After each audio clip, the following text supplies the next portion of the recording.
چھوٹے سے گاؤں میں ایک ماں اپنے اکلوتے بیٹے ایان کے ساتھ رہتی تھی۔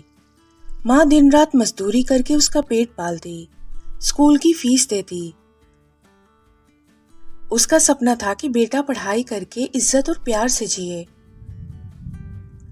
لیکن ایان بچپن سے ہی ضدی تھا۔ ماں کہتی، بیٹا عزت سب سے بڑی دولت ہے، لیکن ایان ہمیشہ مذاق اڑا دیتا۔ ماں مجھے پیسے چاہیے، عزت سے کیا ہوگا؟ جیسے جیسے ایان بڑا ہوتا گیا اس کی زبان تیز ہوتی گئی۔ ماں روٹی بناتی تو کہتا، روز وہی روٹی سبزی، پیسہ کما نہیں سکتی، مجھے شرم آتی ہے تجھے ماں کہنے میں۔ ماں چپ ہو جاتی، آنسو پونچھ لیتی۔ پڑوسی بھی کہتے، بیچاری عورت، بیٹا تو بوجھ بن گیا ہے۔ لیکن ماں کہتی، شاید ایک دن سمجھ جائے گا۔ ایان کو نئے کپڑے، موبائل اور شوق چاہیے ہوتے۔ ماں اپنے کان کی بالی، اپنی شادی کا اکلوتا گہنا بیچ دیتی۔ ایان بنا شکریہ کیے گھومتا پھرتا، دوستوں کے ساتھ شان دکھاتا۔ ماں رات کو رو کر دعا کرتی، یا اللہ میرا بیٹا سدھر جائے۔ ایک دن ایان شہر گیا جاب ڈھونڈنے، لیکن اس کی بدتمیزی اور غصے کی وجہ سے کوئی اسے رکھتا ہی نہیں، ہر جگہ سے نکال دیا جاتا۔ وہ سوچتا، سب میرے دشمن ہیں، لیکن اصل میں اس کا دشمن اس کا اپنا رویہ تھا۔ ایان نے ماں سے فون پر بھی بدتمیزی شروع کر دی۔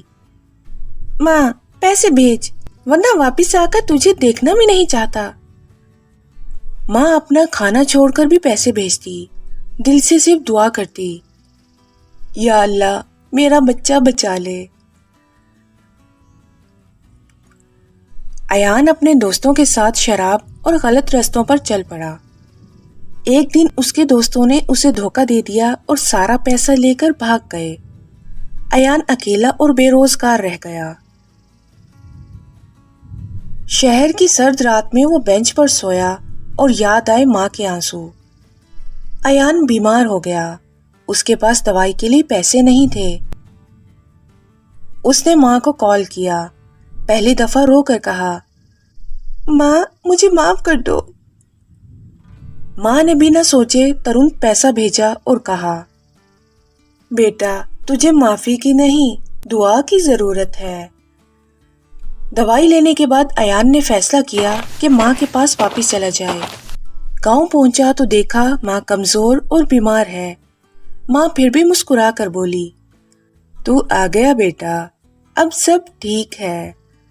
ایان کا دل پھٹ گیا، اس نے پہلی بار ماں کے پیر چومے۔ ایان نے مزدوری شروع کی، ماں کے پیر دبانے لگا، اس کی سیوا کرنے لگا۔ پڑوسی حیران ہو گئے، یہ وہی ایان ہے جو ماں کو ڈانٹتا تھا؟ ماں مسکرا کر کہتی، بچے غلطی کرتے ہیں، ماں کبھی ان سے محبت کم نہیں کرتی۔ ایان نے محنت کر کے شہر میں چھوٹی دکان کھولی۔ اب لوگ اسے عزت دیتے۔ ہر دن ماں کے پیر چوم کر کہتا، ماں تجھ سے بڑی دولت کوئی نہیں۔ کہانی یہی سبق دیتی ہے، ماں کی عزت کرو، کیونکہ ماں کا پیار زندگی کا اصلی نصیب ہے۔ اگر آپ کو یہ کہانی پسند آئے تو لائک اینڈ شیئر ضرور کیجیے گا، اور میرے اس چینل کو سبسکرائب کرنا بالکل نہ بھولیے گا۔ ملتے ہیں کسی اور سٹوری کے ساتھ۔ اللہ حافظ۔